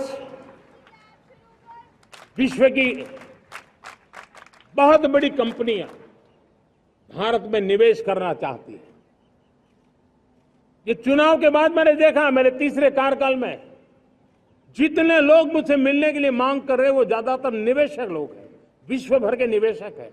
वो आना चाहते हैं, भारत में निवेश करना चाहते हैं। ये एक बहुत बड़ा गोल्डन अपॉर्चुनिटी है। मैं राज्य सरकारों से आग्रह करता हूं कि आप निवेशकों को आकर्षित करने के लिए स्पष्ट नीति निर्धारित कीजिए, गुड गवर्नेंस का आश्वासन दीजिए, लॉ एंड ऑर्डर सिचुएशन के लिए उनको भरोसा दीजिए। हर राज्य एक तंदुरुस्त स्पर्धा में आगे आए। राज्य के बीच निवेशकों को खींचने के लिए स्पर्धा होनी चाहिए, निवेशकों को लिए, ताकि उनके राज्य में निवेशक आएंगे, उनके राज्य के नौजवानों को स्थानीय रूप से अवसर मिलेगा, रोजगार का अवसर मिलेगा। नीतियों में परिवर्तन लाना चाहिए तो ग्लोबल रिक्वायरमेंट के अनुसार नीतियों को राज्यों ने परिवर्तित करना चाहिए। लैंड की आवश्यकता है तो राज्यों ने लैंड बैंक बनानी चाहिए। गुड गवर्नेंस सिंगल पॉइंट पर काम करने के लिए राज्य जितने प्रोएक्टिव होंगे, जितने ज्यादा प्रयास करेंगे, जो निवेशक आ रहे हैं वो कभी भी वापस नहीं जाएंगे। सिर्फ भारत सरकार से काम ये होता नहीं है, राज्य सरकारों की बहुत बड़ी आवश्यकता होती है, क्योंकि जो भी प्रोजेक्ट लगने वाला है उस राज्य में लगने वाला है, उसको हर राज्य के साथ रोजमर्रा का काम पड़ता है। और इसलिए मैं राज्यों से आग्रह करूंगा कि जब विश्व पूरा भारत की तरफ आकर्षित हो रहा है, विश्व पूरा भारत में निवेश करने के लिए प्रतिबद्ध हो रहा है, तब ये हमारा दायित्व बनता है कि हमारी पुरानी आदतें छोड़ करके स्पष्ट नीति के साथ हम आगे आए। देखिए, आपको परिणाम अपने राज्य में दिखाई देगा और आपका राज्य भी चमक उठेगा, ये मैं आपको विश्वास देता हूं। साथियों, भारत अपनी बेस्ट क्वालिटी के लिए पहचानी जाए, ये बहुत जरूरी है। अब विश्व के लिए हमें डिजाइन ऑफ इंडिया का क्षेत्र, डिजाइन इन इंडिया, इस पर हमने बल देना है। हमें कोशिश करनी है अब इंडियन स्टैंडर्ड इंटरनेशनल स्टैंडर्ड बनने चाहिए। इंडियन स्टैंडर्ड इंटरनेशनल स्टैंडर्ड बनेंगे तब हमारी हर चीज को सहजता से मोहर लग जाएगी। और ये हमारे प्रोडक्शन की क्वालिटी पर निर्भर करेगा, हमारी सेवा की क्वालिटी पर निर्भर करेगा, हमारे अप्रोच की क्वालिटी पर निर्भर करेगा। और इसलिए हमें क्वालिटी पर बल देकर के आगे बढ़ना है। हमारे पास टैलेंट है, डिजाइन के क्षेत्र में हम दुनिया को बहुत कुछ नया दे सकते हैं। डिजाइन इन इंडिया, इस आह्वान को लेकर के हमें अब आगे चलना है। Design in India and design for the world, इस सपने को लेकर के चलना है। मैं देख रहा हूं गेमिंग की दुनिया का बहुत बड़ा मार्केट खड़ा हुआ है, लेकिन आज भी गेमिंग की दुनिया पर प्रभाव, खास करके उन खेलों को बनाने वाले लोग, प्रोडक्ट करने वाले लोग, विदेशी कमाई होती। भारत के पास बहुत बड़ी विरासत है, हम गेमिंग की दुनिया में बहुत नई टैलेंट को लेकर के आ सकते हैं। विश्व के हर बच्चे को हमारे देश के बनी हुई गेमिंग की ओर आकर्षित कर सकते हैं। मैं चाहता हूं कि भारत के बच्चे भारत के नौजवान, भारत के आईटी प्रोफेशनल्स, भारत के एआई के प्रोफेशनल्स, वे गेमिंग की दुनिया को लीड करें। खेलने में नहीं, गेमिंग की दुनिया में हमारे प्रोडक्ट पूरे विश्व में पहुंचने चाहिए और पूरी दुनिया में हमारे एनिमेटर्स काम कर सकते हैं। एनिमेशन की दुनिया में हम अपनी दाग जमा सकते हैं। हम उस दिशा में काम करें। मेरे प्यारे देशवासियों, आज विश्व के अंदर ग्लोबल वार्मिंग, क्लाइमेट चेंज हर क्षेत्र में चिंता और चर्चा का विषय रहता है। भारत ने उस दिशा में काफी कदम उठाए हैं। हम विश्व को आश्वस्त करते रहे हैं और शब्दों से नहीं, अपने कार्यों से, प्राप्त परिणामों से हमने विश्व को आश्वस्त भी किया है और विश्व को आश्चर्यचकित भी किया है। हम ही हैं जिन्होंने सिंगल यूज प्लास्टिक पर प्रतिबंध लगाया है। हमने रिन्यूएबल एनर्जी पर विस्तार किया है। हमने रिन्यूएबल एनर्जी को एक नई ताकत दी है। आने वाले कुछ वर्षों में हम नेट जीरो फ्यूचर की ओर आगे बढ़ रहे हैं। मुझे याद है पेरिस अकॉर्ड में जिन देशों ने अपने लक्ष्य निर्धारित किए थे, आज मैं लाल किले की प्राचीर से मेरे देशवासियों की ताकत दुनिया को बताना चाहता हूं। G20 देश के समूह जो नहीं कर पाए, वो मेरे देश के नागरिकों ने करके दिखाया है। मेरे देशवासियों ने करके दिखाया है। हिंदुस्तान ने करके दिखाया है। पेरिस अकॉर्ड के अंदर जो टारगेट हमने तय किए थे, उन टारगेट को समय से पहले पूरा करने वाला G20 देशों के समूह में अगर कोई है तो एकमात्र मेरा हिंदुस्तान है, एकमात्र मेरा भारत है। और इसलिए गर्व होता है साथियों। रिन्यूएबल एनर्जी के टारगेट हमने पूरे, हम 2030 तक रिन्यूएबल एनर्जी को 500 गीगावाट तक ले जाने के लिए मकसद से काम। आप कल्पना कर सकते हैं कि कितना बड़ा लक्ष्य है। दुनिया के लोग सिर्फ 500 गीगावाट शब्द सुनते हैं ना, तो मेरी तरफ ऐसे ऐसे देखते हैं। लेकिन आज मैं विश्वास से कह रहा हूं देशवासियों को कि इस लक्ष्य को भी हम पूरा करके रहेंगे और ये मानव जाति की भी सेवा करेगा, हमारे भविष्य की भी सेवा करेगा, हमारे बच्चों के उज्जवल भविष्य की गारंटी बनेगा। हमने 2030 तक हमारी रेलवे को नेट जीरो एमिशन का लक्ष्य लेकर के हम चल रहे हैं। साथियों, पीएम सूर्य घर मुफ्त बिजली योजना उसको एक नई ताकत देने वाली है और ये बदलाव का फल मेरे देश के सामान्य परिवार को मिला, विशेष करके मेरे मध्यम वर्ग को मिलेगा जब उसका बिजली का बिल मुक्त हो जाएगा। इलेक्ट्रिक व्हीकल, उसकी मांग बढ़ती जा रही है। जब पीएम सूर्य घर योजना से वो बिजली उत्पादन करता है सूर्य से, तो उसका व्हीकल का प्रवास का खर्चा भी वो कम कर सकता है। साथियों, हम ग्रीन हाइड्रोजन मिशन लेकर के एक ग्लोबल हब बनना चाहते हैं। बहुत तेजी से नीतियां बनाई गई है, बहुत तेजी से उसका इम्प्लीमेंटेशन का काम हो रहा है और भारत ग्रीन हाइड्रोजन एक न्यू एनर्जी की दिशा में हम जाना चाहते हैं। और ये सारे जो प्रयास चल रहे हैं, क्लाइमेट की चिंता तो है ही है, ग्लोबल वार्मिंग की चिंता है, लेकिन इसके अंदर ग्रीन जॉब्स की बहुत बड़ी संभावना है और इसलिए आने वाले कालखंड में ग्रीन जॉब्स का महत्व बढ़ता है। तो उसको सबसे पहले कैप्चर करने के लिए, मेरे देश के नौजवानों को अवसर देने के लिए और ग्रीन जॉब्स के लिए एक बहुत बड़ा क्षेत्र को बढ़ावा दे रहे हैं। मेरे प्यारे देशवासियों, आज हमारे साथ इस तिरंगे झंडे के नीचे वो नौजवान बैठे हैं जिन्होंने ओलंपिक की दुनिया में भारत का परचम लहराया। मैं मेरे देश के सभी एथलीट्स को, मेरे देश के सभी खिलाड़ियों को 140 करोड़ देशवासियों की तरफ से बधाई देता हूं और हम नए सपने, नए संकल्प, अत्यंतिक पुरुषार्थ के साथ नए लक्ष्यों को हासिल करने के लिए आगे बढ़ेंगे। ऐसा मैं विश्वास के साथ उनको शुभकामनाएं भी देता हूं। आने वाले कुछ दिनों में भारत के एक बहुत बड़ा दस्ता पैरालंपिक के लिए पेरिस जाने के लिए रवाना होगा। मैं मेरे सभी पैरालंपिक खिलाड़ियों को भी हृदय से बहुत बहुत शुभकामनाएं देता हूं। साथियों, भारत ने G20 को ऑर्गेनाइज किया, हिंदुस्तान के अनेक शहरों में ऑर्गेनाइज किया, 200 से ज्यादा इवेंट किए। पूरे विश्व में G20 का इतना बड़ा व्याप, इतना बड़ा कार्यक्रम कभी नहीं हुआ, इस बार हुआ। इसने एक बात सिद्ध कर दी है कि भारत में बड़े से बड़े कार्यक्रम ऑर्गेनाइज करने की ताकत है। भारत को किसी कोई भी हॉस्पिटैलिटी का सामर्थ्य भारत में सबसे ज्यादा है। अगर ये सिद्ध हो चुका है तो साथियों, हिंदुस्तान का सपना है कि 2036 में जो ओलंपिक होगा वो मेरे हिंदुस्तान की धरती पर हो। इसके लिए हम तैयारी कर रहे हैं, उसके लिए हम आगे बढ़ें। साथियों, समाज के आखिरी तबके के जो लोग हैं, ये हमारा सामाजिक दायित्व है।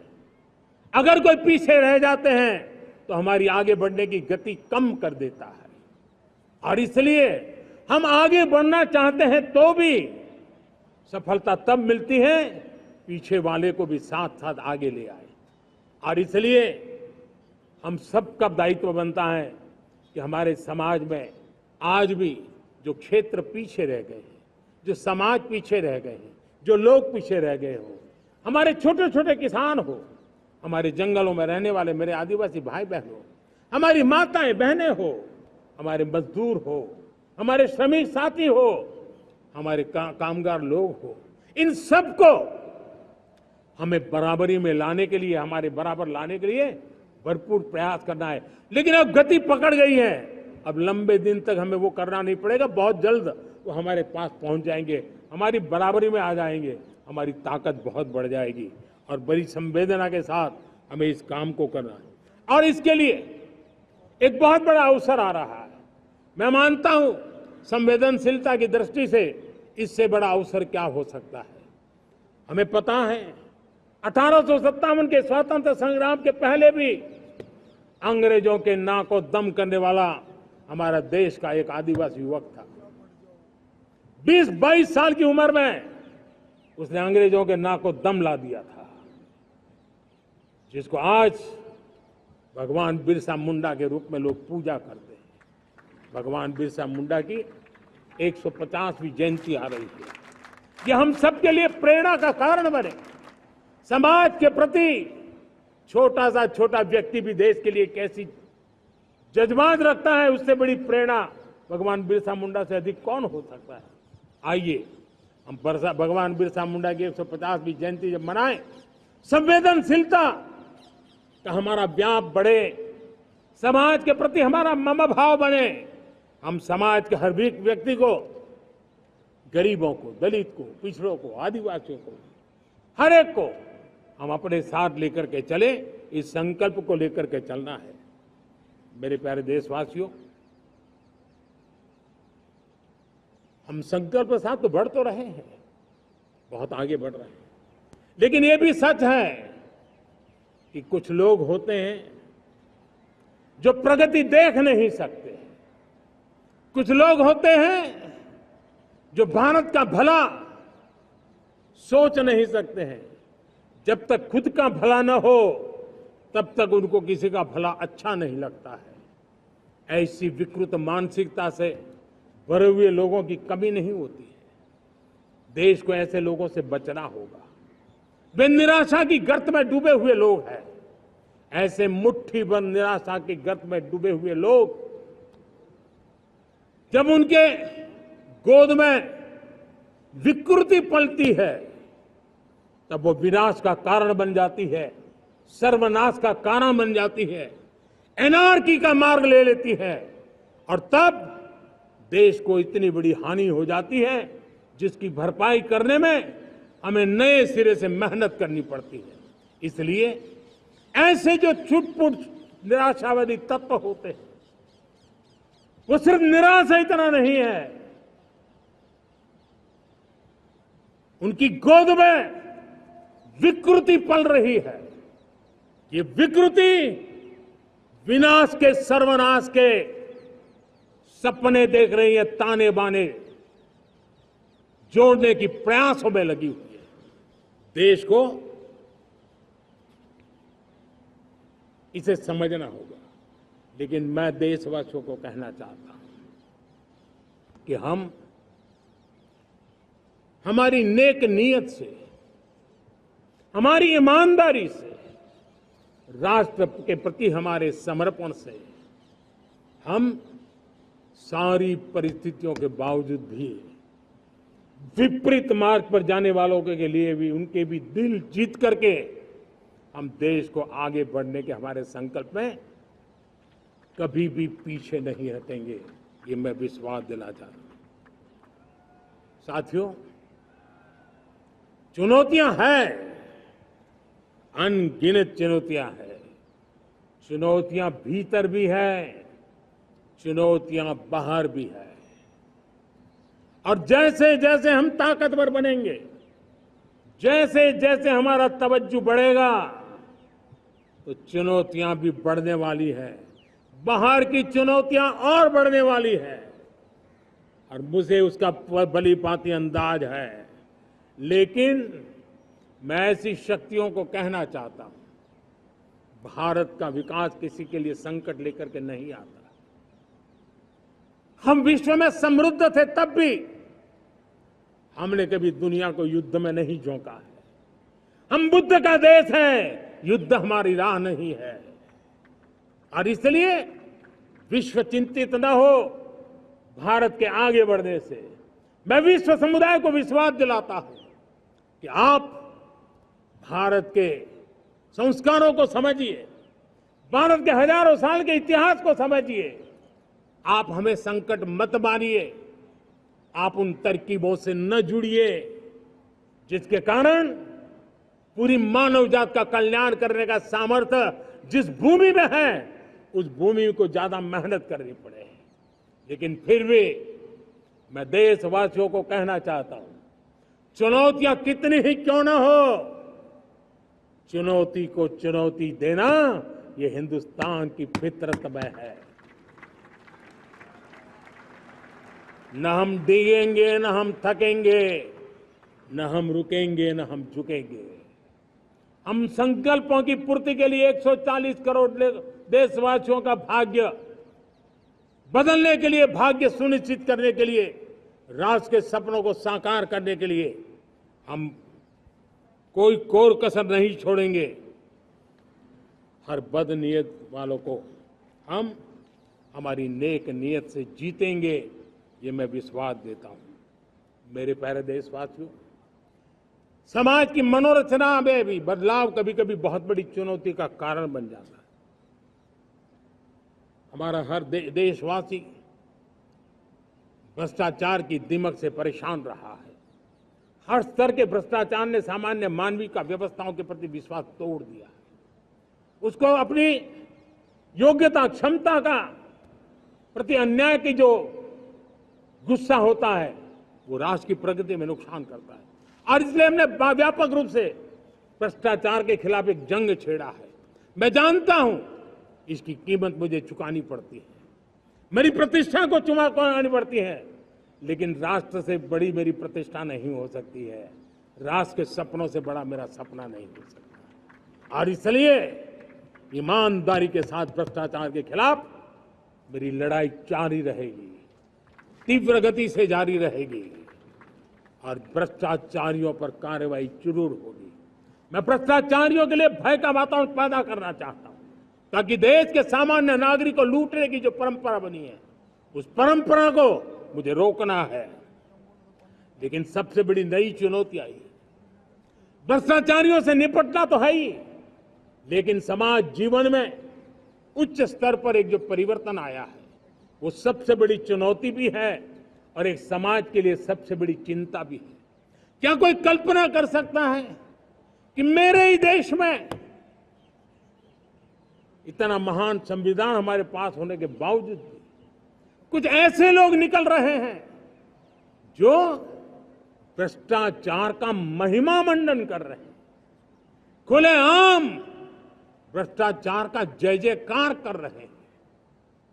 समाज में इस प्रकार के बीज बोने का जो प्रयास हो रहा है, भ्रष्टाचार का जो महिमा मंडन हो रहा है, भ्रष्टाचारियों की स्वीकार्यता बढ़ाने का जो निरंतर प्रयास चल रहा है, वो स्वस्थ समाज के लिए बहुत बड़ी चुनौती बन गया है, बहुत बड़ी चिंता का विषय बन गया है। भ्रष्टाचारियों के प्रति समाज में दूरी बनाए रखने से ही किसी भी भ्रष्टाचारी को उस रास्ते पर जाने से डर लगेगा। अगर उसका महिमा मंडन होगा तो जो आज भ्रष्टाचार नहीं करता है उसको भी लगता है कि ये तो समाज में प्रतिष्ठा का रंग बन जाता है, उस रास्ते में जाने में बुरा नहीं है। मेरे प्यारे देशवासियों, बांग्लादेश में जो कुछ भी हुआ है उसको लेकर पड़ोसी देश के नाते चिंता होना, मैं इसको समझ सकता हूं। मैं आशा करता हूं कि वहां पर हालात जल्द ही सामान्य होंगे।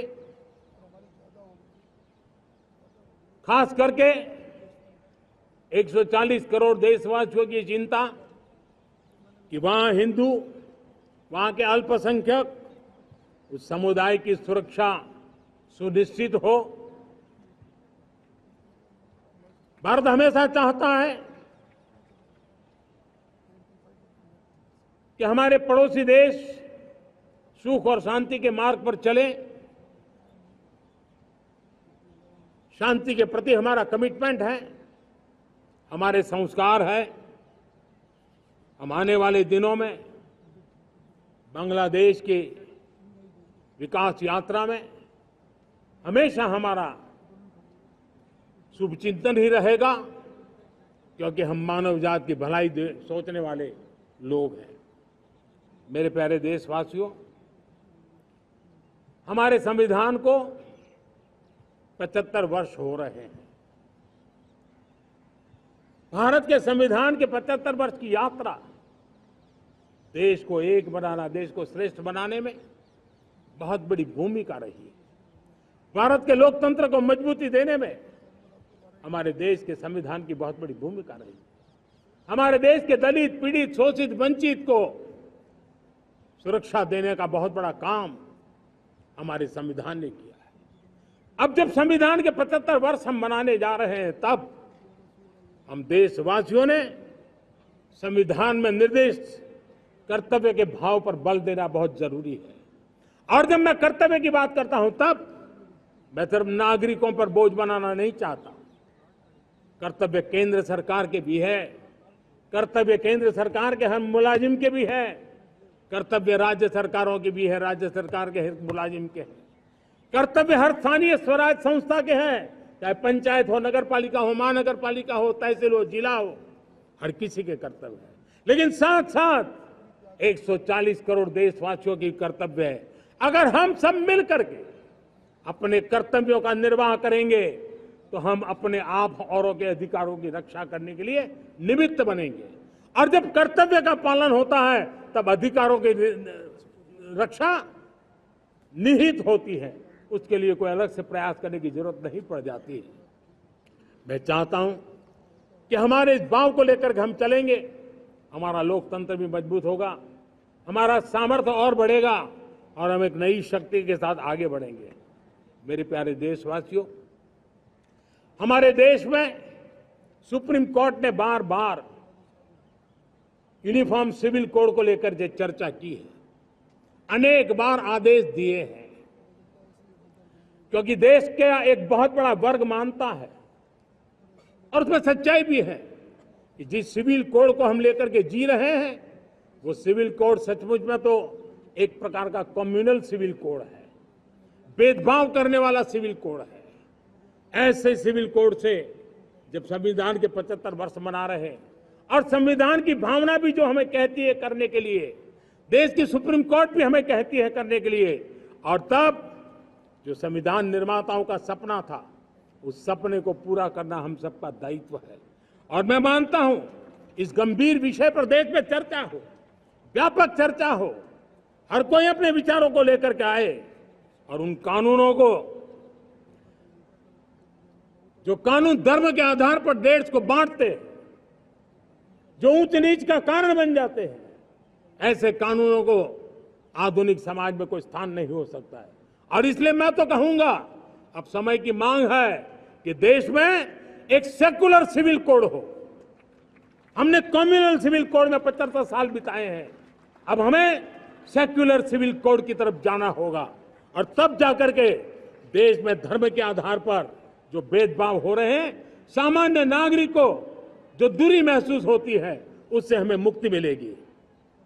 मेरे प्यारे देशवासियों, जब मैं देश में एक चिंता हमेशा कहता हूं, परिवारवाद, जातिवाद भारत के लोकतंत्र को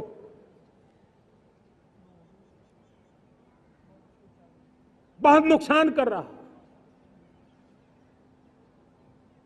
देश को, लोक राजनीति को हमें परिवारवाद और जातिवाद से मुक्ति दिलानी होगी। आज मैं देख रहा हूं मेरे सामने जो नौजवान है, उसमें लिखा हुआ है माय भारत, जिस संगठन का नाम है उसकी चर्चा लिखी है, यहां बहुत बढ़िया तरीके से लिखा हुआ है। माय भारत के अनेक मिशन है। एक मिशन ये भी है कि हम जल्द से जल्द देश में राजनीतिक जीवन में जनप्रतिनिधि के रूप में 1 लाख ऐसे नौजवानों को आगे लाना चाहते हैं।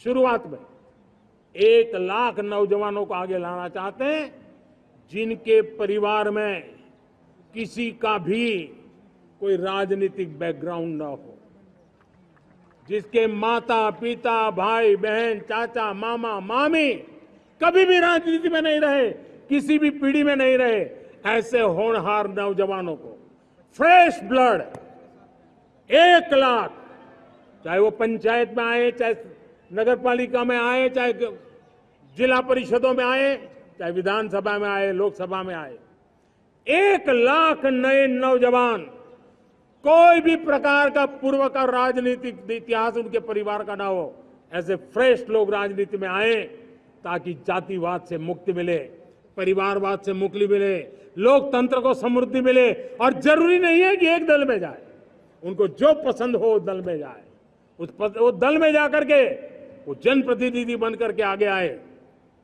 देश तय करके चले कि आने वाले दिनों में 1 लाख ऐसे नौजवान जो परिवार राजनीति से दूर दूर का संबंध नहीं है, ऐसे फ्रेश ब्लड आएंगे तो सोच भी नहीं आएगी, सामर्थ्य भी नहीं आएगा, लोकतंत्र समृद्ध होगा। और इसलिए हमें इस दिशा में आगे होना है। और मैं चाहूंगा कि देश ने बार बार चुनाव इस देश की प्रगति में रुकावट बन रहे हैं, गतिरोध पैदा कर रहे हैं। आज कोई भी योजना को चुनाव के साथ जोड़ देना आसान हो गया है, क्योंकि हर 3 महीने 6 महीने कहीं न कहीं चुनाव चल रहा है। कोई भी योजना जाहिर करोगे आप तो मीडिया में देखेंगे, चुनाव आया तो फलाना हो गया, चुनाव आया तो फलाना हो गया। हर काम को चुनाव के रंग से रंग दिया गया है। और इसलिए देश में व्यापक चर्चा हुई है, सभी राजनीतिक दलों ने अपने विचार रखे हैं। एक कमेटी ने बहुत बढ़िया अपना रिपोर्ट तैयार किया है। 1 नेशन 1 इलेक्शन के लिए देश को आगे आना होगा।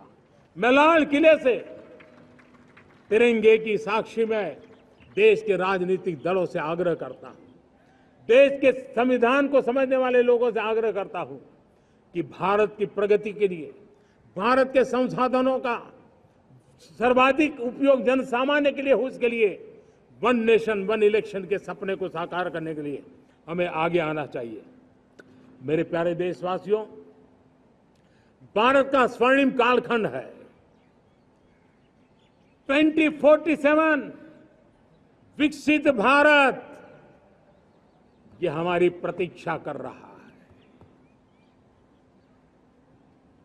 बाधाएं, रुकावटें, चुनौतियां, उसको परास्त करके एक दृढ़ संकल्प के साथ ये देश चलने के लिए प्रतिबद्ध है। और साथियों, मैं साफ देख रहा हूं, मेरे विचारों में कोई झिझक नहीं है, मेरे सपनों के सामने कोई पर्दा नहीं है। मैं साफ साफ देख सकता हूं कि यह देश 140 करोड़ देशवासियों के परिश्रम से, हमारे पूर्वजों का खून हमारी रगों में है, अगर वो 40 करोड़ लोग आजादी के सपनों को पूर्ण कर सकते हैं तो 140 करोड़ देशवासी समृद्ध भारत के सपने को साकार कर सकते हैं। 140 करोड़ देशवासी विकसित भारत के सपने को साकार कर सकते हैं। और मैंने पहले भी कहा था कि मेरे तीसरे टर्म में देश तीसरी इकोनॉमी तो बनेगा ही, लेकिन मैं 3 गुना काम करूंगा, 3 गुना तेज गति से काम करूंगा, 3 गुना व्यापकता से काम करूंगा, ताकि देश के लिए जो सपने हैं वो बहुत निकट में पूरे हो। मेरा हर पल देश के लिए है, मेरा हर क्षण देश के लिए है, मेरा कण कण सिर्फ और सिर्फ मां भारती के लिए है। और इसलिए 24/7 और 2047 इस प्रतिबद्धता के साथ आइए मैं देशवासियों का आह्वान करता हूं। हमारे पूर्वजों ने जो सपने देखे थे उन सपनों को हम संकल्प बनाए, अपने सपनों को जोड़े, अपने पुरुषार्थ को जोड़े और 21वीं सदी जो भारत की सदी है उस सदी में स्वर्णिम भारत बना के रहें, उसी सदी में हम विकसित भारत बना के रहें और उन सपनों को पूरा करते हुए आगे बढ़े। और स्वतंत्र भारत 75 साल की यात्रा के बाद एक नए मुकाम पर बढ़ रहा है, तब हम कोई कोर कसर न छोड़े। और मैं आपको विश्वास दिलाता हूं, आपने मुझे जो दायित्व दिया है मैं कोई कोर कसर नहीं छोड़ूंगा। मैं मेहनत में कभी पीछे नहीं रहूंगा, मैं साहस में कभी कतराता नहीं हूं, मैं चुनौतियों से कभी टकराते से डरता नहीं हूं। क्यों? क्योंकि मैं आपके लिए जीता हूं, मैं आपके भविष्य के लिए जीता हूं, मैं आप भारत माता के उज्जवल भविष्य के लिए जी रहा हूं। और उस सपनों को पूरा करने के लिए आज राष्ट्र ध्वज के छाया में, तिरंगे की छाया में दृढ़ संकल्प के साथ हम आगे बढ़े। इसी के साथ मेरे साथ बोलिए, भारत माता की, भारत माता की, भारत माता की, वंदे वंदे वंदे वंदे। जय हिंद, जय हिंद, जय हिंद।